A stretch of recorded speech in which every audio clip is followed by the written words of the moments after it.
Hello ಗೆಳೆಯರೇ, ಇದು Durga Parameshwari temple, Rajarajeshwarinagar, Bengaluru. Location ಸಲುವಾಗಿ ಡಿಸ್ಕ್ರಿಪ್ಷನ್ ಚೆಕ್ ಮಾಡ್ಬೋದು, ಕೊಟ್ಟಿರ್ತೀನಿ. ಈ ದುರ್ಗಾ ಪರಮೇಶ್ವರಿ ಟೆಂಪಲ್ಲು ಭಾರಿ ಫೇಮಸ್ಸು. ಇಲ್ಲಿ ಬಂದಾಗ ನಿಮಗೆ ಎಲ್ಲ ದೇವರು, ಆಲ್ಮೋಸ್ಟ್ ಎಲ್ಲ ದೇವರು ಒಂದೇ ಟೆಂಪಲ್ ಕಾಣುತ್ತೆ. ಇಲ್ಲಿ ವೆಂಕಟೇಶ್ವರ ಸ್ವಾಮಿ ಟೆಂಪಲ್ ಫಸ್ಟು ಲೆಫ್ಟ್ ಮೋಸ್ಟ್ ಇದೆಲ್ಲ ಇವತ್ತು ತೋರಿಸ್ತಾ ಇದ್ದೀನಿ ನೋಡಿ.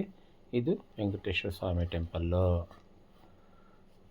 ಓಕೆ, ಇಲ್ಲಿ ನಾವು ಸ್ಯಾಟರ್ಡೇ ಹೋಗಿದ್ವಿ, ಅದಕ್ಕೆ ಫಸ್ಟ್ ಇಂಪಾರ್ಟೆನ್ಸ್ ಆಂಜನೇಯ ಕೊಡ್ತಾಯಿದ್ರು. ಅದಕ್ಕೋಸ್ಕರ ಇಲ್ಲಿ ಪೂಜೆ ಬೆಳಗ್ಗೆ ಮಾಡಿದ್ರು. ನಾವು ಆಲ್ಮೋಸ್ಟ್ 11 ಗಂಟೆಗೆ ಹೋಗಿದ್ವಿ. ಇದು ಬಂದ್ಬಿಟ್ಟು ಗಣೇಶ. ಎಲ್ಲ ಗುಡಿಗಳು ಹೋದ ಗಣೇಶ ಟೆಂಪಲ್ ಇದ್ದೇ ಇರುತ್ತೆ. ಗಣೇಶ ಇದು ಮೇನ್ ದುರ್ಗಾ ಪರಮೇಶ್ವರಿ ಮೂರ್ತಿ. ಇಲ್ಲಿ ಏನಿದೆಯಲ್ಲ, ಇದು ಫೇಮಸ್ ಇದಕ್ಕೋಸ್ಕರ ದುರ್ಗಾ ಪರಮೇಶ್ವರಿ ಟೆಂಪಲ್ ಸಲುವಾಗಿ. ಇವಾಗ ಬರೀ ಆ ಕಡೆ ಹೋಗೋಣ.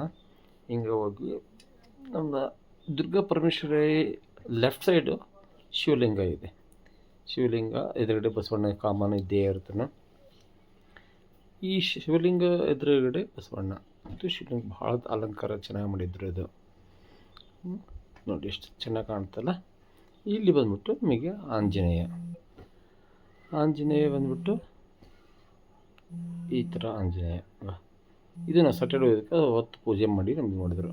ಇಲ್ಲಿ ನಾಗ ಪ್ರತಿಷ್ಠಾಪನೆ ಮಾಡಿರ್ತಾರೆ. ಭಾಳ ನಾಗ ಮೂರ್ತಿಗಳಿದ್ದಾವೆ. ಇದು ನವಗ್ರಹ. ಇಲ್ಲಿ ಅಂದರೆ 3 ಸ್ಪೆಷಲ್ ಇದಾವೆ. ಅದು ಏನಂತ ನನಗೂ ಗೊತ್ತಿಲ್ಲ. 3 ಮಾತ್ರ ಚೆನ್ನಾಗಿ ಇದು ಮಾಡಿದರು. ಇಲ್ಲಿ ಇನ್ನೊಂದು ಸ್ಪೆಷಾಲಿಟಿ ಅಂದರೆ ಈ ಗಿಡ ಏನಿದೆಯಲ್ಲ, ಆ ಗಿಡ ನೋಡಿರಿ, ಗಿಡ ಕಟ್ ಮಾಡಲಾರೆ ಬಿಲ್ಡಿಂಗ್ ಕಟ್ಟಿದ್ದಾರೆ. ಅಂದರೆ ಗಿಡಕ್ಕೂ ಎಫೆಕ್ಟ್ ಆಗಿರಬಾರ್ದು, ಬಿಲ್ಡಿಂಗು ಚೆನ್ನಾಗಿರಬೇಕು, ಹಂಗೆ ಮಾಡಿದ್ದಾರೆ.